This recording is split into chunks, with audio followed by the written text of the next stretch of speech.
very pleased right now to introduce Warren George. So he's one of the only representatives of the business sectors that we have speaking in the internship. And I'll give a brief introduction, and maybe Warren himself can elaborate. He was born over in Tillamook, Oregon. Grew up on a dairy farm, and got his training is industrial engineering, and he spent many years working in a titanium fabrication company called Oramet Titanium, and has been plant manager. And he's, I assume, because of as he migrated up and received advancements in his work, and he gradually came to realize that healthcare was absorbing a lot of the company's budget. And I assume that's how he became interested in health reform and in the variety of dysfunctions we have in the U.S., including his state of Oregon. So I will let him proceed. And Warren, if you want to correct my introduction, please do so. But thank you so much for joining us at what was a very early hour of the day over there in Oregon. Thank you so much. Thank you, Marvin. I should also add my medical credentials. I got my medical training at Fort Sam Houston, Texas, 11-week wonder combat medic. So those are my credentials. I'm going to, for anybody who's following along on the slides that I sent out, basically I'm going to start at about slide 15. Been asked to speak about the Oregon Joint Task Force on Universal Health Care, which I served, basically a 3-year task force. And officially I'm required to clarify that I'm speaking as an individual, not in any official capacity for the state of Oregon. The urgent need for efficiency and effectiveness is what led to the creation of the Oregon Joint Task Force on Universal Health Care. This task force has been among the most extensive explorations into universal health care by any state, or even at the national level. With over 100 meetings, we spent about $1 million on research with dozens of consultants. Some of us put in more than 3,000 hours individually into this work. Here is our family portrait taken at our final meeting at September of 22. I say that this is family, we love each other, but maybe that's a little bit Stockholm syndrome. When I first got involved in healthcare reform about 10 years ago, average activists just kind of thought that there would be a smooth path to universal care. Single payer advocates would just come up with more slogans and signs. Pretty soon everyone would agree, right? By now, I think most people in Oregon understand that the path is actually a little more mountainous than that, starting with concept studies, voter polling, which can lead to official government fiduciary studies. Oregon has done 2 fiduciary studies, including the RAND study that Dan mentioned. Moving on to determination of specific rules, eligibility, benefits, provider reimbursement, taxes for public funding,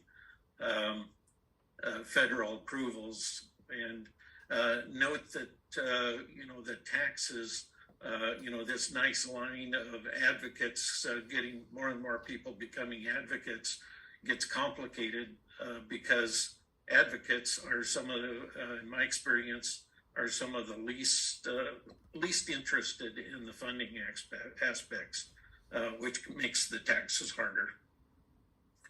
Of course, every state wants to brag that their state is further along than anybody else. whether I actually believe that Oregon is ahead or not, I will try to make some of that case. Oregon advocacy for single payer began in the 1990s. There was a massive effort and initiative petition on the ballot in 2002, which failed 21% yes to 79% more. And as Dan mentioned, the risk of losing a statewide ballot set Oregon back 10 years. Believing that public needed more proof for the financial benefits of single payer universal care, advocates funded a concept study by Gerald Friedman in 2013, updated in 2015.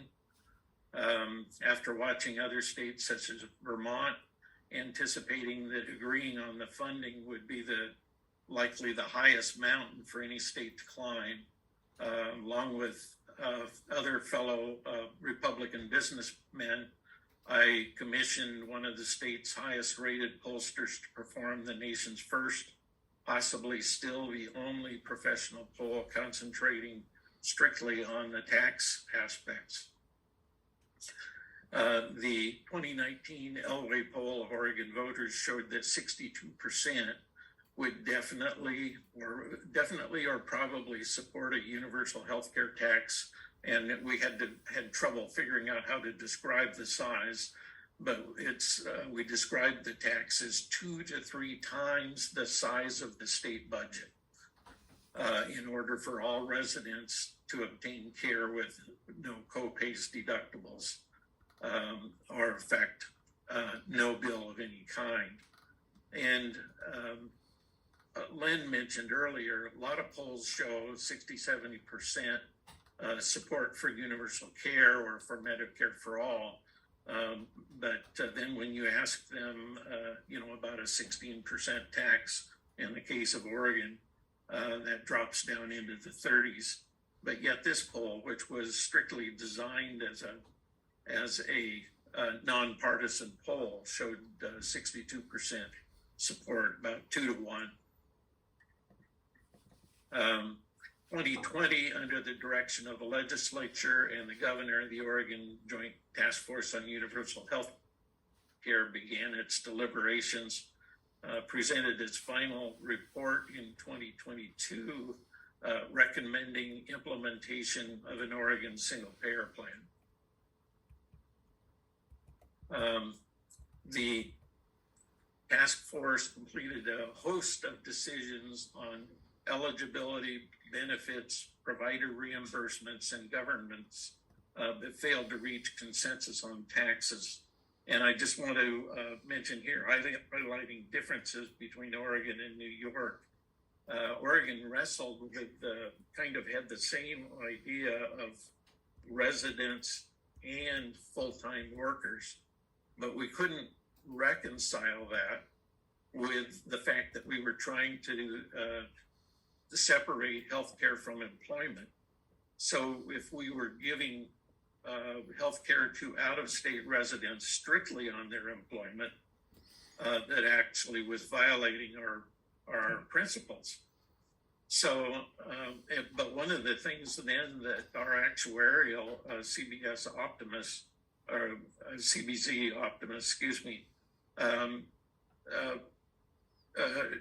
actually, when we did the math, it's actually would result.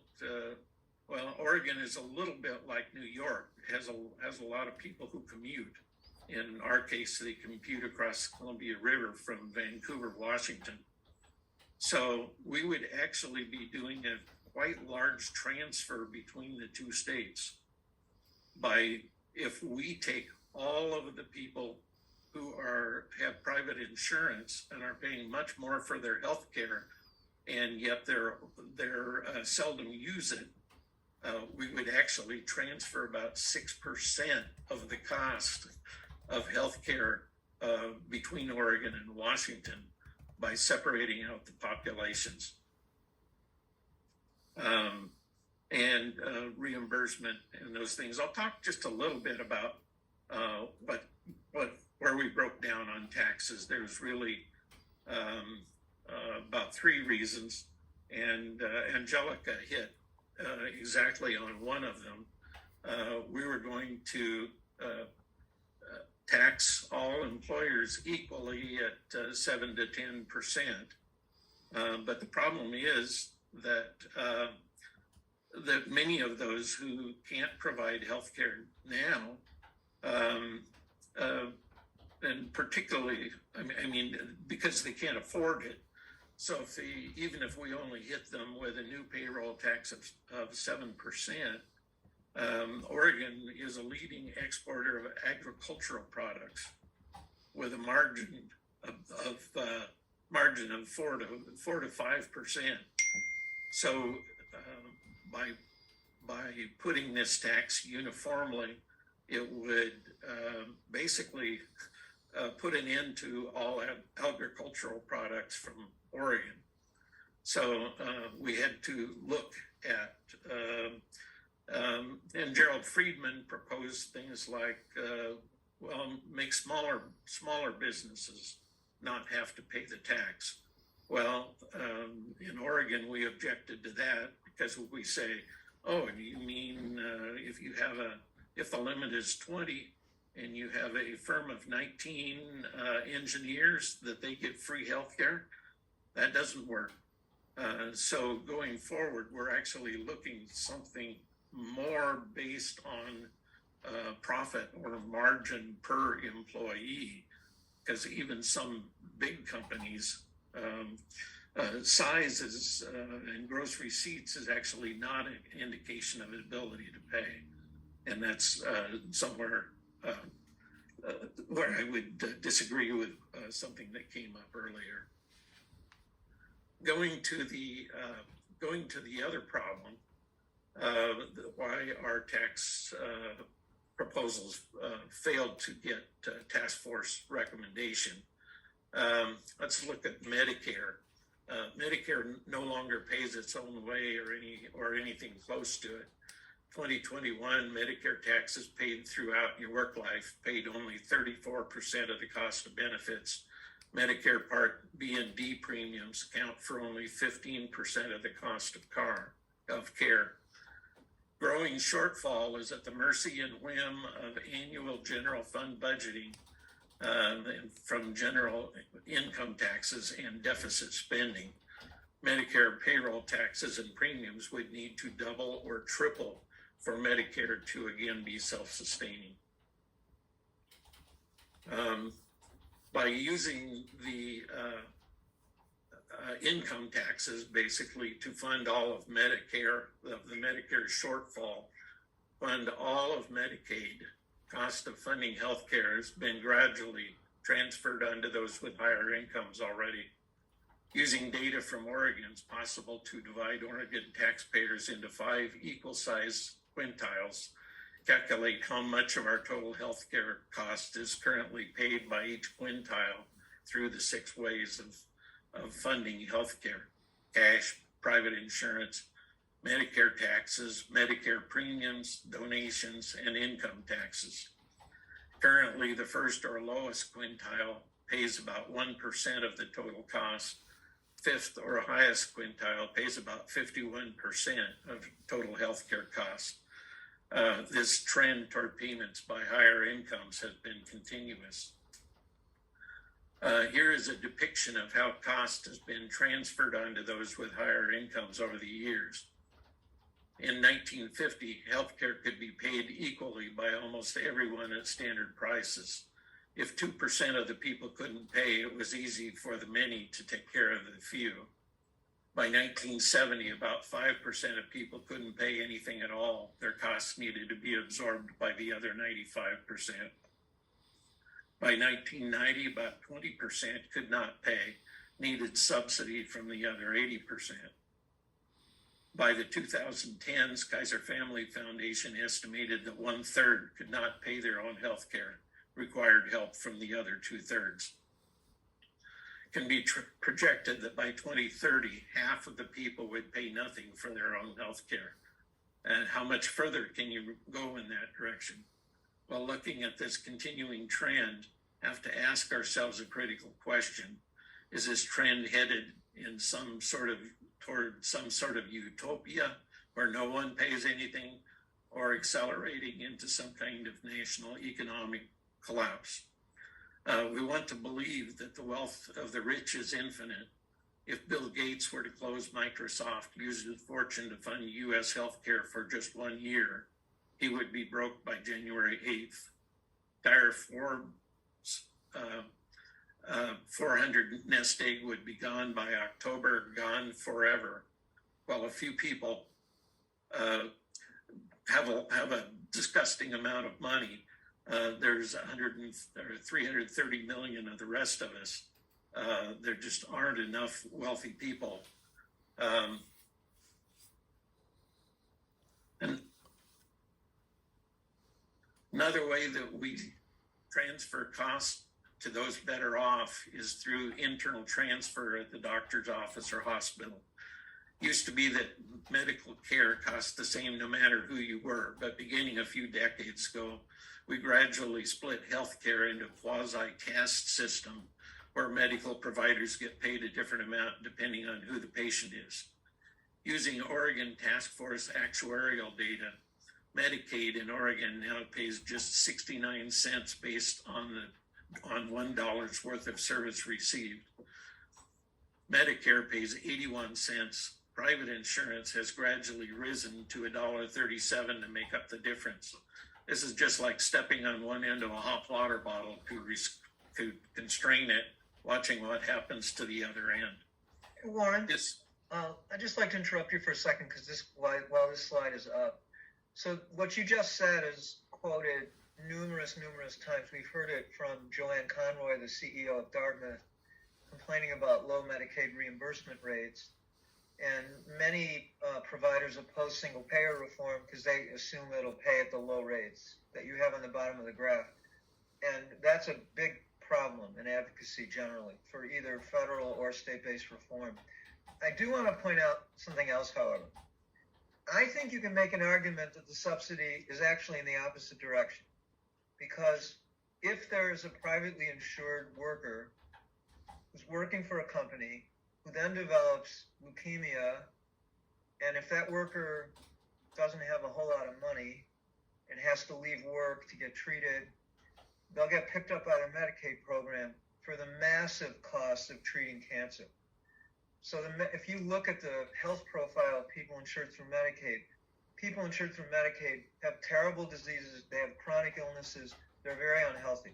I just want to make that argument, but I think it's very important for all the interns to see this slide because this is what you're going to hear over and over again, that the government doesn't reimburse well enough. We shouldn't support any form of single payer reform, whether it's state or federal. I'm sorry for the interruption, but go ahead. And the goal in Oregon is to normalize these to $1, so there's no gaming, and that's why it's very important to us that Medicare and Medicaid be included in the single payer, not only as a savings issue but as a justice issue. If everybody gets paid $1, then there's no more argument. This would actually work if every provider took the same mix of patients. But what we're finding in Oregon, Amazon just came in and bought a chain of clinics that's basically all being reimbursed at the $1.37. Of course, Amazon would buy those clinics. On the other hand, I'm sorry, but I want to stop you again because the point you made is so important. If you, in many suburbs in particular, wealthy suburbs, the doctors refuse to take Medicaid and they often refuse to take patients insured through Medicare.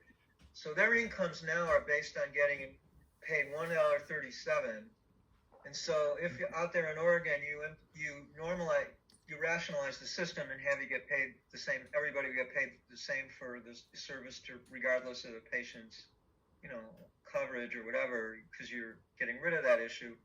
That doctor who's been used to getting $1.37 for the same thing, you're about to give him $1, which is the average. And so you may get pushback from the doctors who are creaming the best reimbursed people. So this is another potential source of opposition, both to state and federally based reform. And again, I'm sorry to keep interrupting. No, thank you. I didn't have that. I often say that, but I didn't have that in my script. But that is extremely important. And of course, the other side of the coin is if you have providers who've been mostly covering Medicare and Medicaid, they're going to get a raise. So I'll move on quickly here.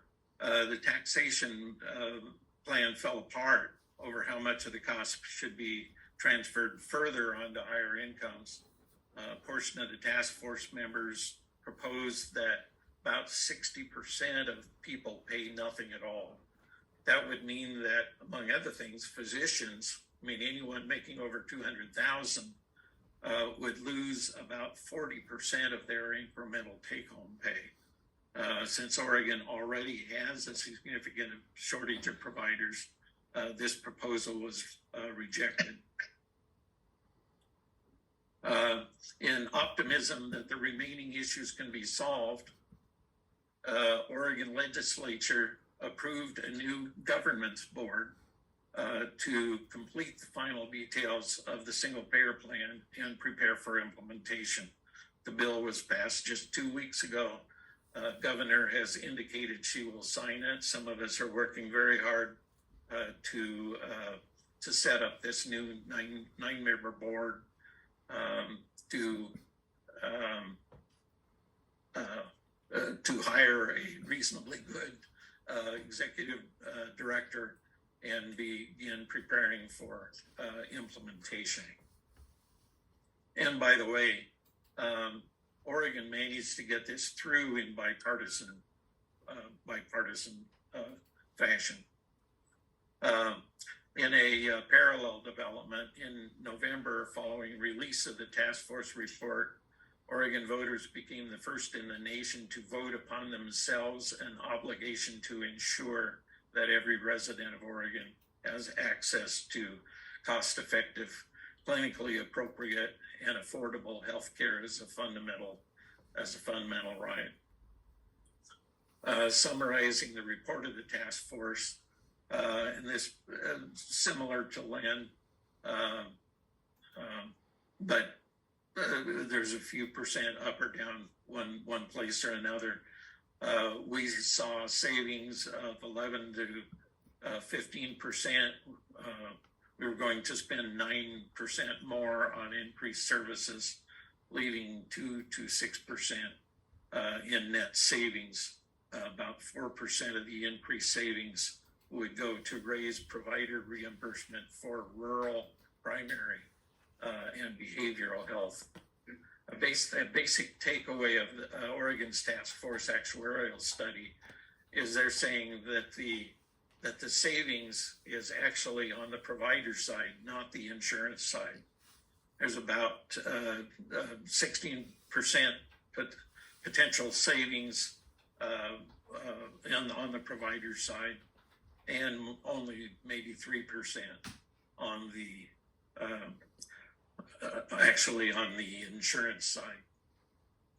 So I believe that significant obstacles remain, but hopefully the Oregon efforts will at least encourage other states such as New York, Maine, Washington, Minnesota, Colorado, Michigan, and the others working on it. So thank you. Yeah, that was very informative. Thank you so much, Warren. Yeah, thank you so much for presenting. I'm wondering, so my understanding of Vermont is that crucial step that y'all are about to enter in Oregon is where things kind of went sideways. So this 9-member governance board, who decides who's on that? How is that process playing out? Do you have any concerns about it? And is there anything that sort of you all have planned to try to keep this project on track? I can tell you concerns, many concerns. One of the problems with the task force is it had a lot of people who were there sort of to represent constituencies. needed to have a veteran, needed to have someone on Medicaid, needed to have, and so we ended up with a lot of what I call too many voltage regulators and not enough batteries. So, and it was difficult, made it more difficult to talk about taxation when most of the people have been told that they were there to represent a constituency. Well, they're going to, and this is all public meetings. So, we're not giving up anything. Well, to me, it's a matter of, this is a matter of to some extent, sacrifice rather than compartmentalized gain. The 9-member board is being chosen more from technical people with a smaller oversight portion. And one of the things that I'm doing is trying to, instead of people just starting from scratch, trying to actually put together a full-blown workable plan, and then they will have something to start with and to say, we like this part, we don't like that part, rather than this can be kind of overwhelming if you're really starting from nothing. And taxation, actually, that part of that plan would be, instead of people vying for who gets a new advantage, we'd say, okay, if we're going to save 5%, everybody saves 5%. And that's the starting point. And that's a different place to start from. That's very different from New York's formula, where they institute a very progressive financing of the program, so that the upper 20% of taxpayers were going to pay a whole lot more money, and the lower 80% were going to be paying in less. That's very different. More questions? All right, well. And I may just make one comment on legislation.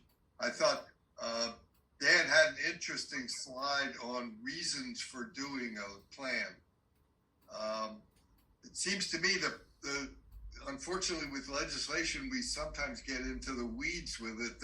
To me, the purpose of the legislation is to provide a vehicle for public education. And the details don't matter. In fact, the public doesn't read the legislation. We all talk for years, since 2003, we talked about HR 676. Very few people read it, but we could say we have a bill and it has these principles, and don't you support them? And 70% of the people did. It was a vehicle for legislation, not for doing the kind of thing that Warren talked about just now, of getting into the details of how the taxes affect this person and that person. So I think that's the primary goal here at this stage of our fight, which is educating the public and getting a movement built. I have a question for both Dan and Warren. Because last year, Len told us that in New York, billing for out-of-state users of New York's facilities would be billed by the provider. So in other words, let's say that you're in Maine, and Maine is a big vacation state. People go to Maine because it's beautiful, and there's Acadia National Park up there, and that's beautiful. So people go up there and they could get sick. So if they do, they may have some sort of insurance. If Maine did have a single payer system, and this is also a question for Oregon, you would ask the providers to bill those people on their own, right? Yes, the most recent Maine single payer bill, 1065, has quite a big section of subrogation, so that the state would be able to bill whatever coverage the individual had. So in other words, the provider wouldn't have to send the bill. The state insurance fund would do that for them. I think so. I think that's right. Yeah.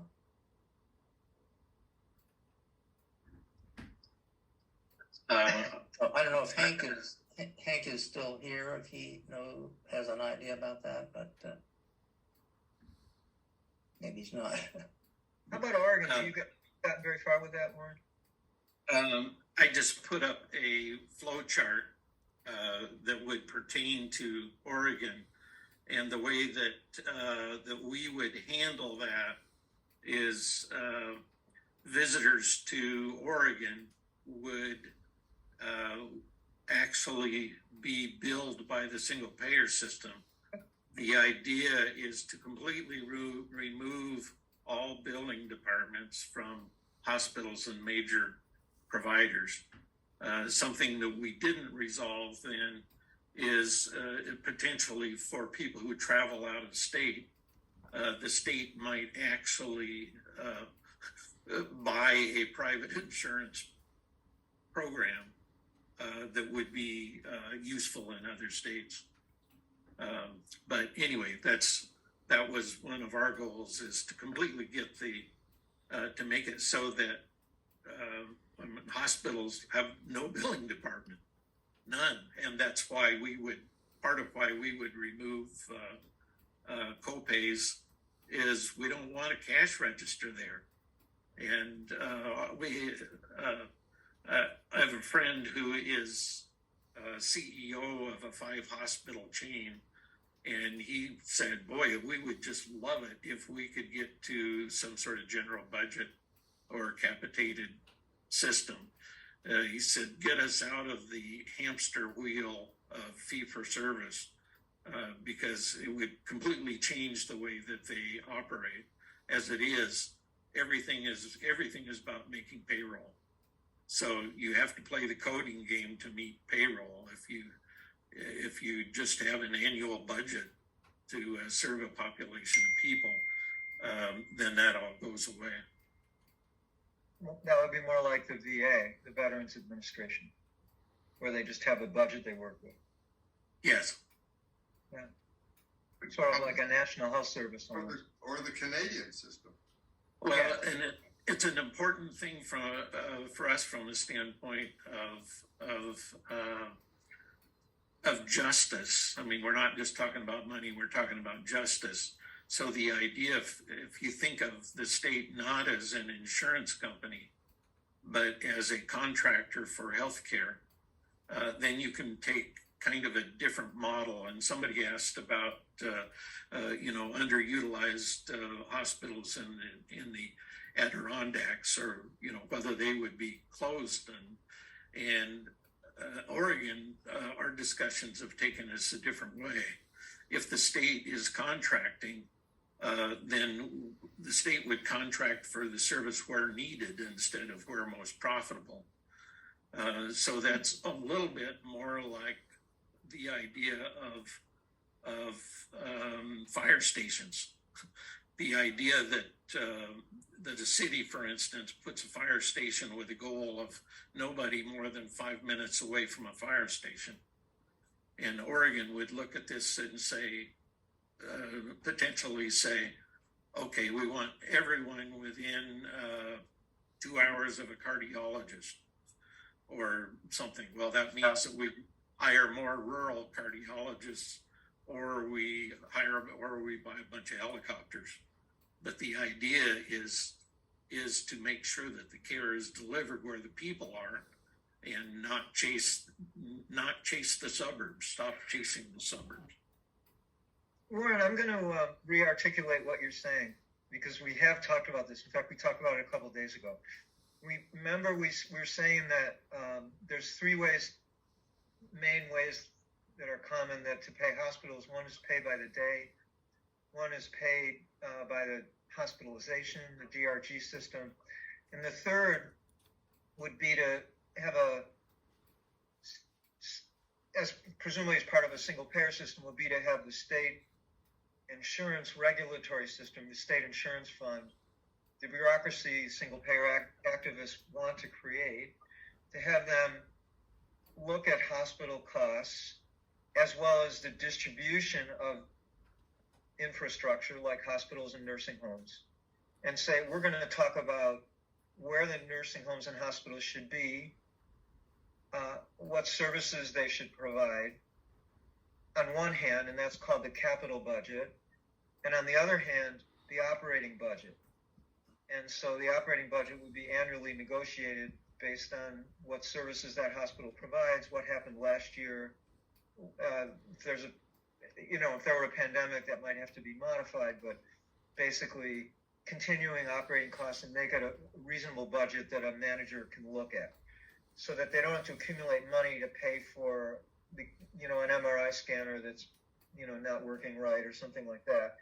And so the state government then has a big role, a very powerful role, as Warren just laid out, in deciding where all the services should be.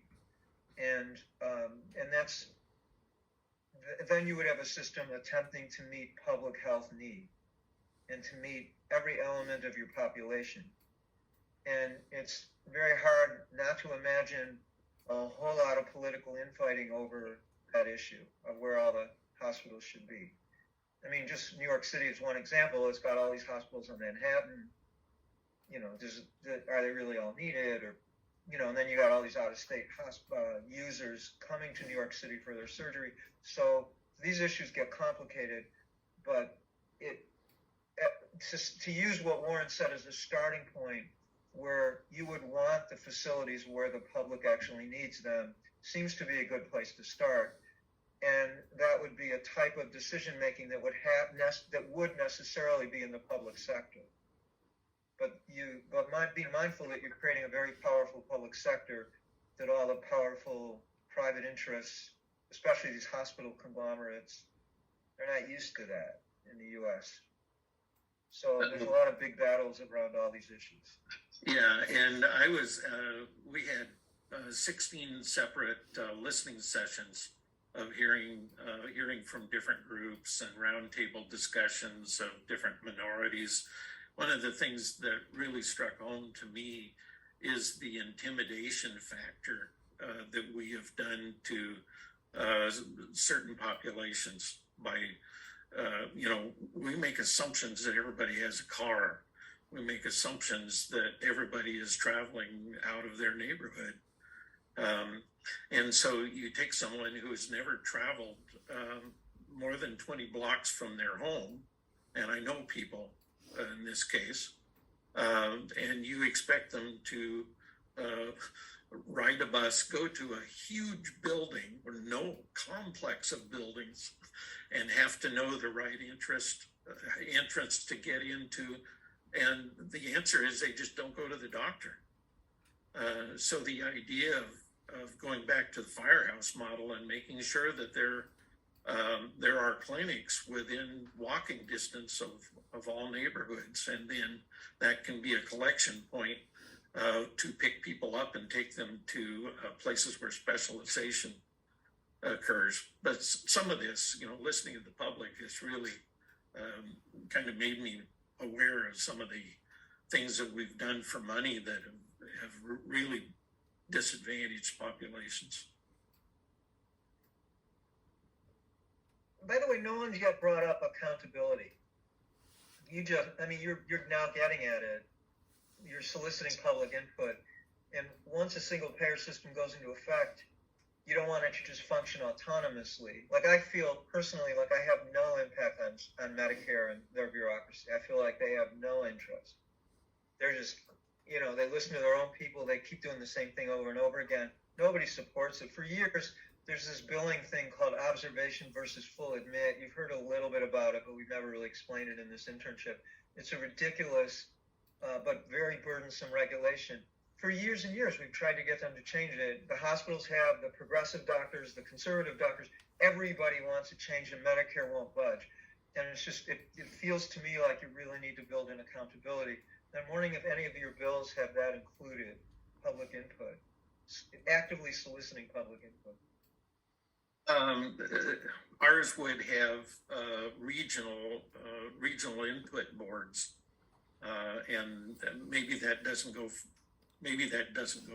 far enough. But that is one of the part of the governance is to have regional regional representation to try to keep from missing key things. And I think there might have been another part of that statement that that if you could refresh.